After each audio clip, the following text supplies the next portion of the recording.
je voudrais inviter maintenant M. Günther Erfurt, qui est le PDG de Meyer et Burger.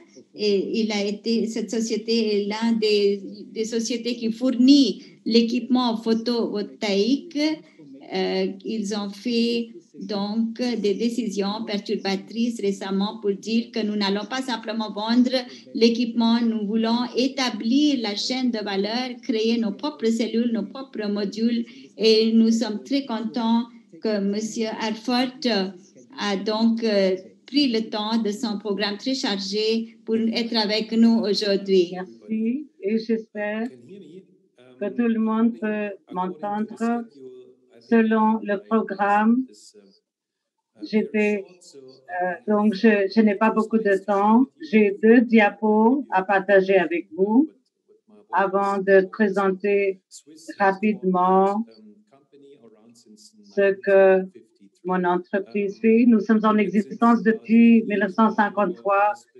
Depuis 15 ans, nous sommes un des fournisseurs clés à l'industrie mondiale du photovoltaïque.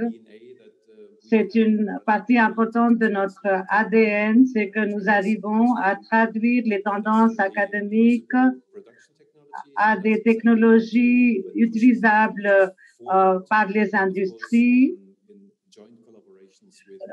Nous avons des collaborations conjointes avec des établissements académiques phares comme ANS en France, des établissements suisses et dans le monde entier, et aussi beaucoup de collaborations avec l'industrie. Meyer Burger a établi la majorité des tendances industrielles. Nous sommes très heureux d'avoir pu introduire nos normes, non seulement pour les cellules solaires, qui a été développé par des instituts, et nous les avons industrialisées à partir de 2012. Maintenant, ce cycle de technologie arrive à son terme. Cela pose le problème de moins de capacité de l'industrie de réduire davantage les besoins en électricité. Nous avons déjà développé depuis 12 ans pour la prochaine norme industrielle,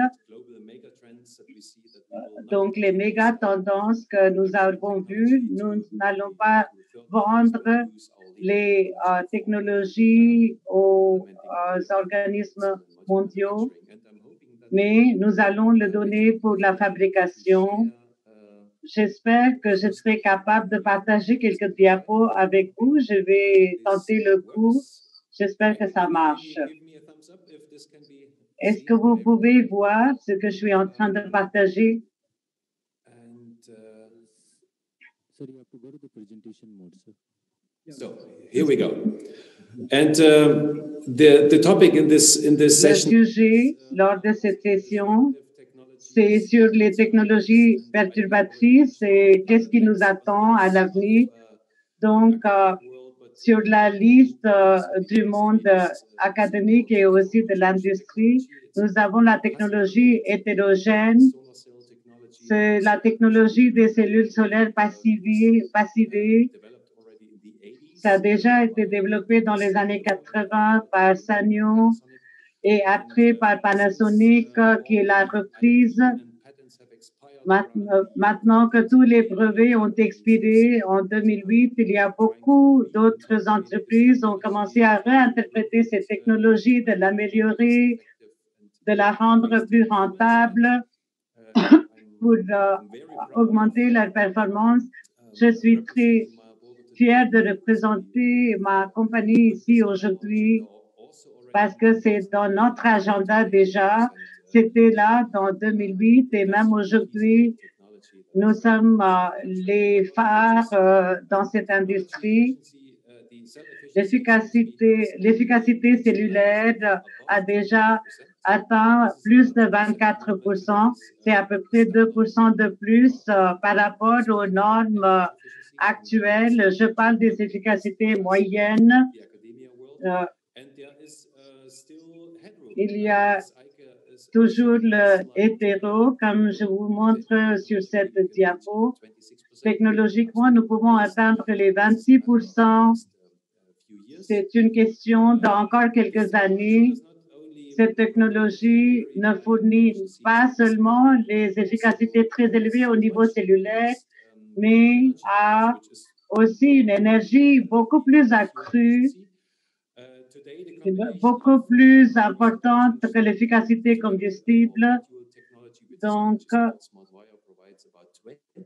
nous fournissons à peu près 20% plus d'énergie électrique solaire de la même zone. Comme la surface va poser un problème. Donc, c'est un avantage de cette technologie. C'est basé sur le silicium type N avec un faible niveau de dégradation. Donc, ce sera utilisé pendant encore plus de 25 ans. En plus, quand nous parlons d'agrophotovoltaïque, utilisé sur les terrains agricoles pour les applications solaires, un fait que nous discutons dans l'industrie, nous passons de la bifacialité.